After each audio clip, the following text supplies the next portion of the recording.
everyone. I'm John Lind, the founder and chief editor at Healthcare IT Today, and we're excited to bring you another in our series of interviews with top leaders in healthcare IT. And today we have a good friend of mine, a longtime friend of the Healthcare IT Today community as well, participating in comments, sharing knowledge and insights.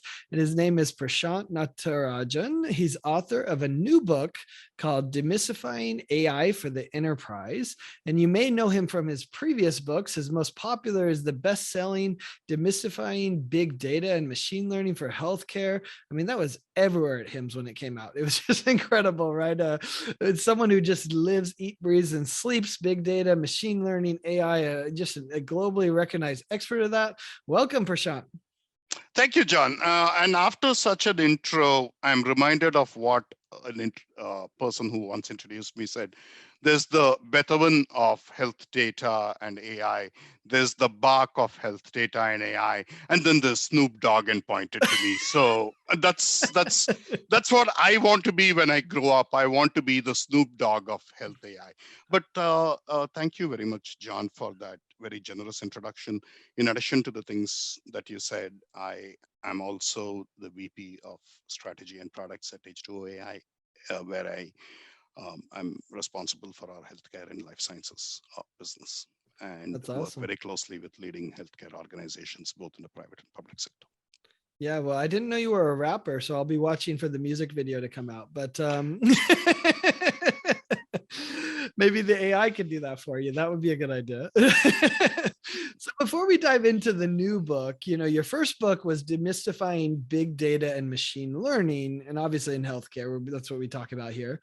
But then your new one is Demystifying AI. Now, I think many people look at it and are using big data, machine learning, AI, and maybe marketers like me ruined it because we're using all those terms almost synonymously. But for those that are watching, what's your kind of Cliff Notes version of how these are different?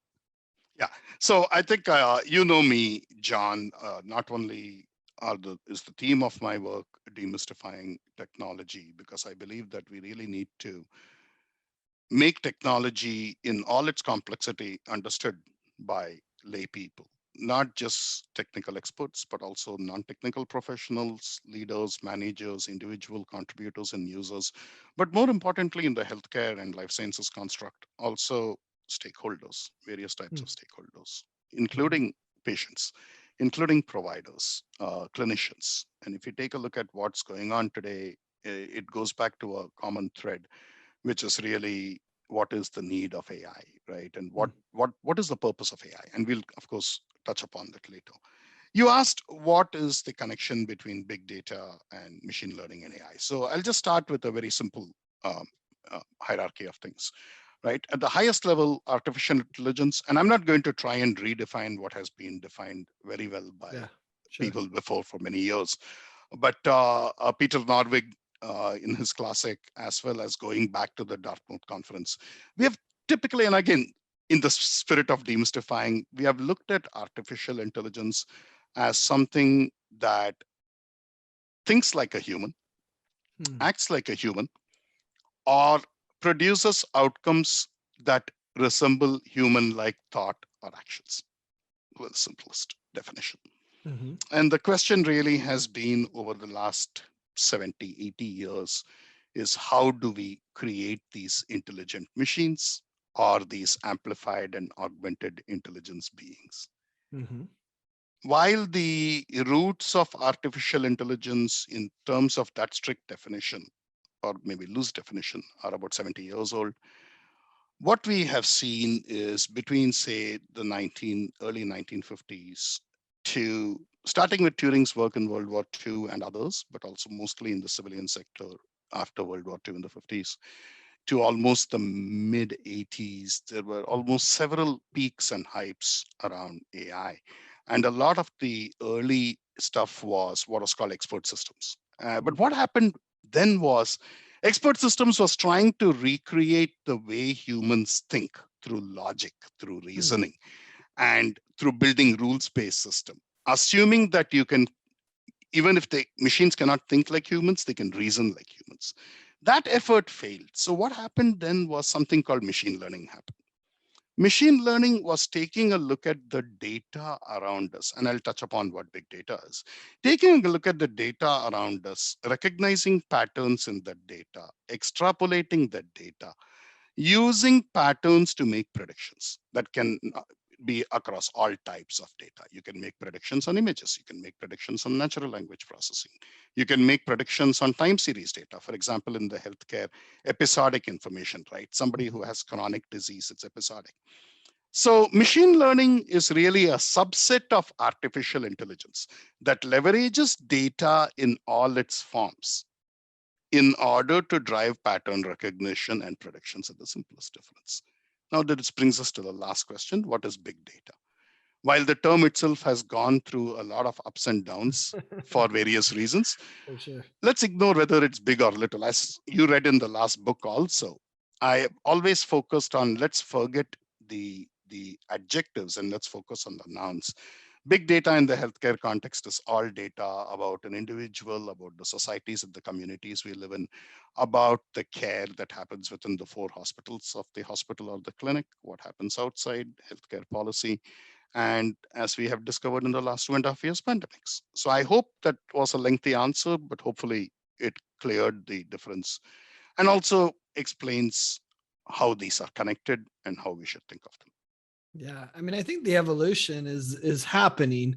You know, like I said, I think many people have corrupted the use of AI and machine learning, where a lot of what we're doing is machine learning right now, and aspiring to be AI, and still in that process. But if people dive into your new book, right, Demystifying AI for the Enterprise, what can they expect? Is it a bunch of case studies? Is it definitions? Is it applicability? Give us an overview. What's in the book? Sure. So what we tried to do with this book, John, was bring some really awesome authors together and some awesome examples globally of what does it take, right? Because when I wrote the last book, it was really 2017 when a lot of promise was already happening in e-commerce, maybe defense and stuff like that. But Mhm, in healthcare and life sciences, it was still early, right? mhm. Fast forward today, and again, if you take a look at some of the stuff that's been happening, you can almost say that it's almost like BCE and AD, right? Pre-pandemic and post-pandemic. The number of healthcare organizations looking at AI as a force multiplier, as a way to augment the humans of healthcare. The number of organizations who have an AI strategy in place pre-pandemic, 43%, roughly speaking, give or take, Okay. but in the mid 40s. And that is according to an Optum AI survey, which is Mhm. publicly available. And during the pandemic, that went to about 90 plus percent. Wow. So this is from a interview of multiple hundreds of healthcare executives across the country and the world. So you don't have to just believe me and what the many people we have in our book. You also see what is happening. That's exactly, and it's also what I'm seeing in my day-to-day work. But the key thing that I noticed, John, in that time was also that where there's a digital divide that's developing. And Mhm. the digital divide that's developing when you and I were kids were more about, is there equal geographical access to technology? Hmm. Does the West have more technology? Does the global South have less technology? How are we going to fix it? Are we going to do technology transfers? Hmm. What happens if we pollute? And those were the conversations, right, in the 80s and maybe even into the 90s. But a Mhm. few things have happened since. The internet was a big equalizer. The second thing that happened was the cloud democratized a lot of things. It allowed individuals to become companies, to take ideas to life and do it without breaking the bank, right? And then datafication, which is the most important thing. Data being collected not just about just the traditional transactional information, but our behaviors that we are giving up willingly, right? Of the interactions we have, what we like, what we dislike.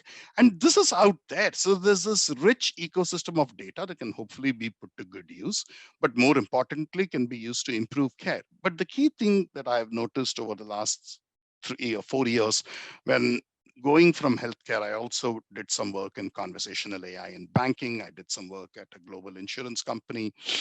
what I noticed was we are all trying to struggling with the same things. We are all trying to figure out there's mountains of warehouses out there, data lakes, data mesh, data fabrics. There's data lake houses now, data houseboats. No, sorry, I made that up. It sounds right though. But the question is, as you know, John, how are we getting value out of the data? How are we putting the data to work? Technology, algorithms, especially in natural language processing, intelligent optical character recognition, computer vision, have breathtakingly advanced so much that we can look at liberating new value, but there are horizontal and vertical components to it. Hmm. Well, it's interesting you talk about kind of the digital divide. I feel like that's happening with data and AI and machine learning in healthcare across the kind of haves and have nots. The large health systems who can afford to invest in not just the technology to do the AI, but also have access to the data to be able to do something with the data. You need the data for the AI to matter in many cases. Is that what you see as well? Or am I missing something that's like, No, oh, no, if I you're a think small rural hospital in Georgia, then you still are going to be able to have access to this AI? see, I think this is why I called it the new digital divide when you asked me the previous question. But Uh-huh. what I described was the old digital divide. So Yeah. you hit upon something in a very perceptive way, which obviously we know you are, is what is the new digital divide? New digital divide is no longer geographical. There are healthcare organizations, hospitals, startups, and unicorns in India and China and New Zealand and Australia and Japan that are leading in several places, not just in healthcare AI, but non healthcare AI. In the book, we have case studies, some really awesome case studies um, from across the world, right? We didn't take a very geocentric lens. We said, okay, Okay. let's see where, let, us- let, let's see what, let's create a bouquet of the best flowers, Mm-hmm. right? And Cool. let's go across industries, not just healthcare, not just healthcare providers, not just life sciences companies, but also insurers. What's happening in the space of communication? How are Mm-hmm. people running banks inside a device, right? The new digital divide, John, is not geographical anymore. That's my point. The Yeah. new digital divide is between companies, organizations, and communities that not only have access to technology and data that you said, I actually think that's the easy thing, but also have access to people, talent, which, in my Mm. opinion, is the serious crisis that we have in front of us to make all this promise real. Well, And and it's it's cross interesting, industry. It's cross industry. right? Well, it's interesting you say that because one of the things that stood out to me when I was reading through the book is you talk about the need for imagination. And imagination when it comes to AI. Tell me about that, right? Because that was a little bit of a surprise to me. Like, why do we need imagination? I thought we needed technology and data. Talk about imagination. I'll go back to a moment when I think all of us will appreciate, irrespective of where we are from.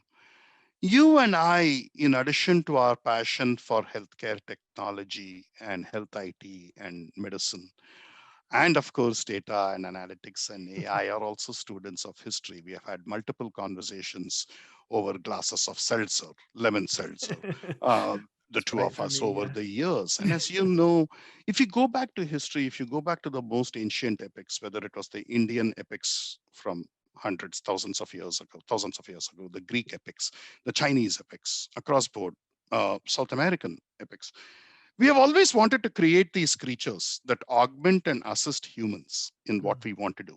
We always assume that we are creating these super intelligent machines to serve us, not for us to serve them, not for them to order involuntary, shall we say, procedures or to do all these horrible things to us, right? No, the desire for humans, every technology innovation, whether it's the wheel or the printing press or the steam engine, the industrial revolution, the assembly line, the computer, and now AI, has always been desired. Humans have always desired this to make their lives easier. And the question is, how do we get to that point? So let's go back to two things. What is imagination? Imagination is recognizing the deep human desire to make technology work for us, to make our lives better, more Mhm. fulfilling, more empathetic, all the things that make us more human. The purpose of AI, then, as we want it, going back to the earliest epics, is not to replace the robot, but to remove the robot out of the human so that we can be more human. Hmm. And how do we do that but for imagination, right?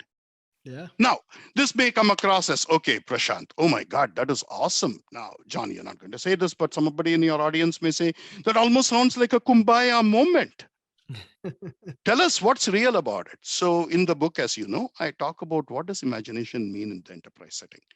In my opinion, it's a combination of invention, discovery, and innovation. And I talk about Hmm. what just those mean and how do you build teams? How do you build strategies? How do you build tactics? And imagination, hence, is the first eye of the impact framework. And without imagination, we really cannot get to this truly symbiotic nature where the A in AI is no longer artificial. The A in AI is no longer about mere automation, but the A in AI becomes augmented intelligence, assistive intelligence, and amplified intelligence.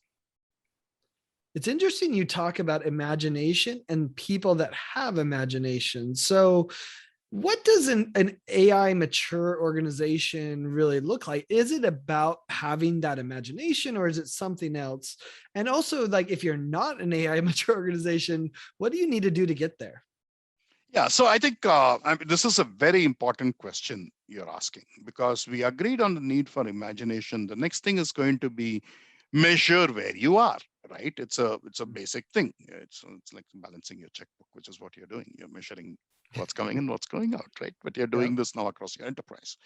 So understanding where you are. And I think the key thing over here is understanding that there is no universal definition of maturity across any enterprise, especially if you're a medium to large enterprise. There may be, for example, the finance organization may have advanced AI maturity, but the supply chain organization may have lower in organization X, but that may be completely different in organization Y. Or Hmm. in case of organization Z, they could be at extremely basic level. That there's nothing wrong at being basic. This is not a judgment call. Hmm. But one of the challenges that I had when I was developing the section on maturity, the two challenges. One was when I was looking at all of those things out there were a lot of proprietary frameworks. And the typical answer was company X, firm Y, individual Z has the right maturity model for you. And we know how to take you up the curve. And we'll give you the answer, but you have to scratch our palm with either a $10,000 coin, 50,000, or if you're lucky enough, a $50 million coin, and we'll tell you what your future is and what your maturity is. To me, this kind of knowledge, if we really, to your earlier question, if we want AI to benefit the humans of healthcare, both contributors, stakeholders, and people who maybe don't want to be contributors but want to benefit from it, Hmm. then we have to make this more transparent and it should be available. Sure, you could say like, okay, Prashant, you're still charging $45 for the book. True, yes, but it's still better than thousands, hundreds of thousands, or millions of Sure. dollars, right? I'm not saying it solves everything, but here's how we defined it. We said there's 5 stages of maturity. There is nascent, basic, intermediate, advanced, and symbiotic. So what does this mean? Mm. If you're a nascent organization, basically you have some interest in AI, but there is no strategy per se. You don't have buy-in from leadership. There may not be, forget support, there may not even be awareness. Data are typically very siloed. They are not reusable assets. The analytics is simple. You may have spreadsheets, right? Or you can have reports. You can Okay. have some BI dashboards here and there. That's basic. Sorry, that's decent. Then you get to basic where there is some awareness. Leadership is aware. They recognize essentially that, okay, there is this thing called AI and others are telling us, or I'm finding it's true on Amazon. Maybe I should see how I can use it Hmm. to recommend something else, for Uh-huh. example. The strategy awareness is not developed fully for any single business unit or department Gotcha. or a user community, right?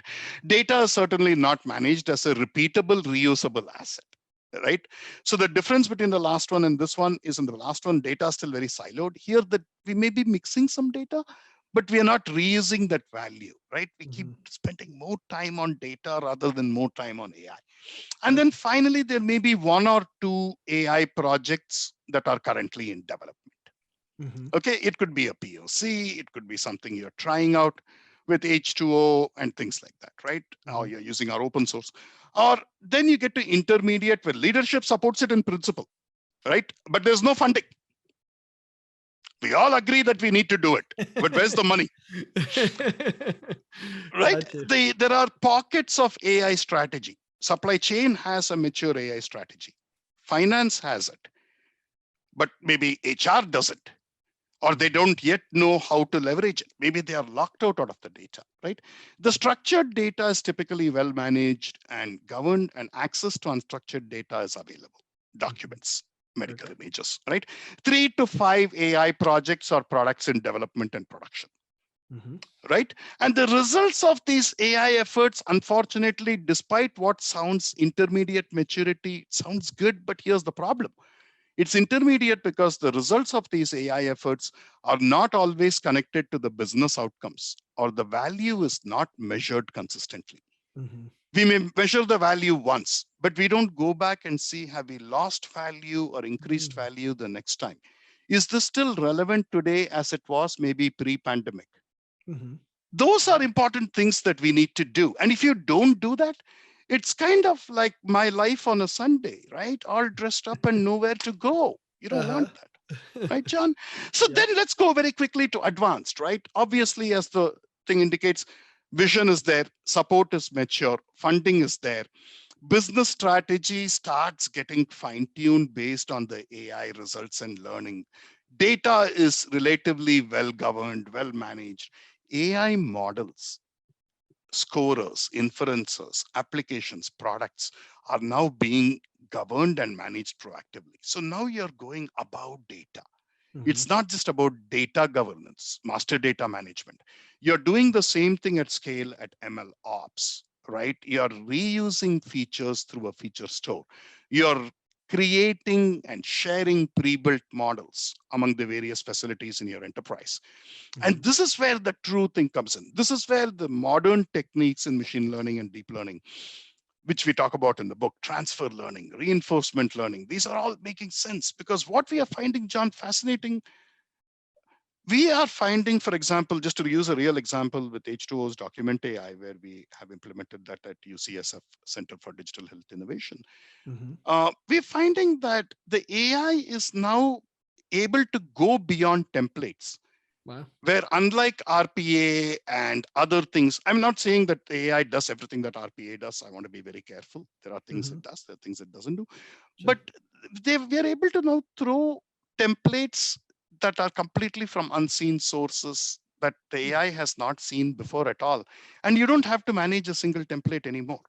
Mm. It recognizes entities and it recognizes and corrects spelling mistakes. Wow. It is just amazing. You want to talk about learning algorithms. And here's what it is, right? Why does this matter? Is it a better operational way of doing things? Yes, it is. Does it improve efficiencies? Yes, it does. But here is the key thing. It's not just about that. The two biggest outcomes that we are seeing at scale across healthcare enterprises is, number one, true benefit to the humans, whether that's providers, it's leaders, it's patients.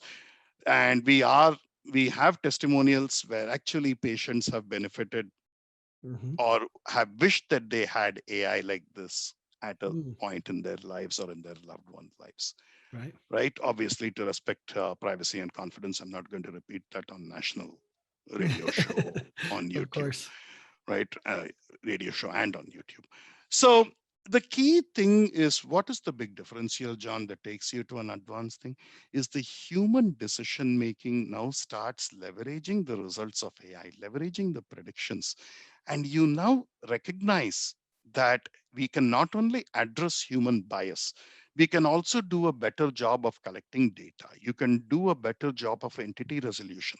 You can create context sensitive intelligence agents that deploy just when somebody needs it and Hmm. disappears when they don't, right?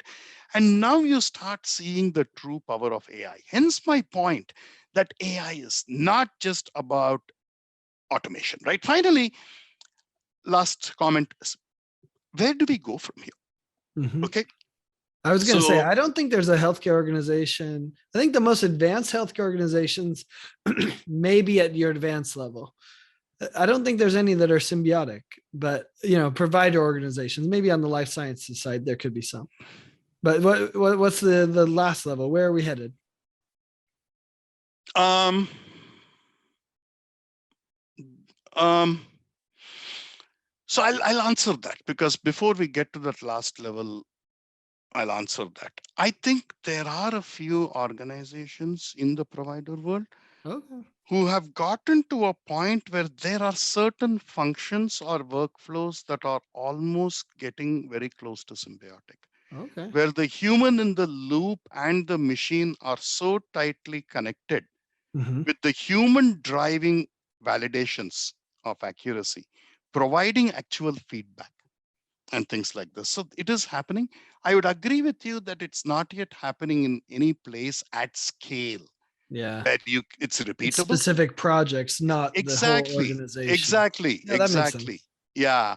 So what is the last stage now? As the word suggests, symbiosis, right? It's across strategy, operations, outcomes, and decision making. Humans and AI have a deep symbiotic relationship. AI is fundamental to growth, to operational efficiencies, definitely to competitive advantage, but more importantly to the human experience. Hmm. All data is well managed, well governed, and leveraged as a reusable asset for multiple AI use cases and solutions, not just structured data, but also documents, also images, progress notes, summaries, etc. Yep. AI is baked now into all business process. It's fine tuned for each organization's culture. It serves as a foundational asset for modernization and, if you want, for monetization, and generates both continuous and contextual value. Hmm. So how do you move from that, right? If you're, I think this is an interesting framework. But if I'm sitting there at home and I think, we have a basic organization, right? Is it through? I mean, yeah, I don't know. Any suggestions on what they can do to move up the scale, if you will? Yeah, I would say it's a bit of a tongue-in-cheek response. The free option is listen more to John Lynn's show, because That will help. you get to hear not just the Snoop Dogg of AI, but also potentially Beethoven and Bach, right? Um, Well, and hopefully you get to know the business case to argue to the leadership, right? I mean, that's very that's what I important. think. Yeah. That's very important. And I think the key thing over here is, as we outline over here, it's not just about business case, though, it's also recognizing how to prioritize among competing business cases and Mm, complementary business cases in order to identify value streams. It is not an accident that the subtitle of the book is a playbook for business value mm, outcomes and digital transformation. gotcha. Because what I have discovered working over the years in a global context is that in the end is the human experience. Just before that is context sensitive workflow. And then AI must drive that, right? If you're not going to get value, don't do it. Right. So it's Mhm. not about what use cases. If you want use cases, read the book. But the more important thing here is, I think you asked a fundamental question which many executives and leaders will be asking, managers will be asking, Mhm. doers, makers will be asking, how do we get there? So the key thing is to use this framework, customize it for your needs. There's a lot that you can customize over here. We don't take a prescriptive approach that says you must do this, but what we say is, here are some best practices. Here are horizontal applications across supply chain, Hmm. across sales and marketing, across finance, across HR. We think that this was done in mining or it was done in wildlife conservation. We think you can use it in healthcare.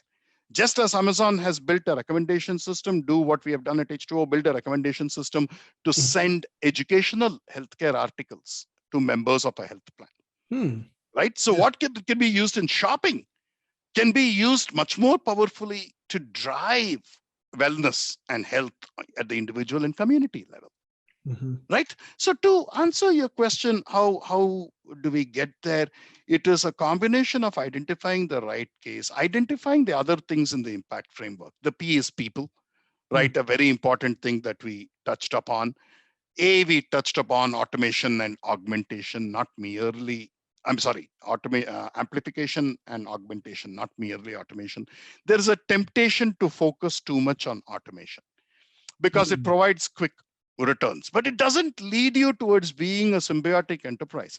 It takes you maybe level 2 because you get some savings out of it. Okay, that's great. But how is it changing the way you make decisions? How are you able to inform the machine intelligence and how are you able to take advantage of it? So that's going up the curve. The maturity curve also means going from automation to augmentation and amplification, John. And then the C and T are culture and transformation, right? Hmm. And that C is probably the most important thing because in the end, part of the reason you want to use AI as a driver of digital transformation is you wanted to make it work in your culture. True. But here's where I'll challenge leaders and readers. How can you use it to change your culture, even if it's going to cause short term pain? That's an interesting question. And it kind of relates to something I read in the book, and you kind of touched on it just a second ago. You said this, you said, when investing in AI, think of people first, not technology first. That, why is that? It really sounds counterintuitive to me, right? Like, but why is it that you think people first, not technology first with AI? And this goes back, I think, to a couple of things. I do come from a school of belief, John, that in the end, the technology is a means to the end. And I've been saying this in my keynotes over the years. I've been doing this in my writing, as you know, which is in the end, that's why, and I think you can also see it in my very optimistic view of AI and AR and VR and things like that, right? Mhm. I tend to be very Yep. optimistic because I think humans have an interesting relationship with technology. They quickly figure out, okay, technology X has come out. Sometimes they predict it, sometimes they don't. It's only science fiction, but then it comes to life, like Yeah. smartphones today. And then you figure out how not just to coexist with it, but how to subsume it for your needs. Mm. Those needs are not just material needs, they are also cultural needs. Hmm. They have behavioral needs, right? So we have always, as a people, been leveraging technology to make our life better, faster, more empathetic. So that's why I have this very, very positive view of what can happen. And I believe that then if you take a look at people in terms of leadership, what should leaders be doing? How do you go these across these maturity levels? More importantly, what challenges are you going to run into? Well, lot many books don't talk about the challenges you're going to run into. They Mhm. always hype it up. If you do this, like I'm like, but you are going to run into that, and if you run into Mm. that, do this instead, right? Mhm. And that has come from some of the top minds in this space: practitioners, data scientists, Mhm. executives, people who have been in the trenches. We have made mistakes so that you don't have to. Wow, that's really great.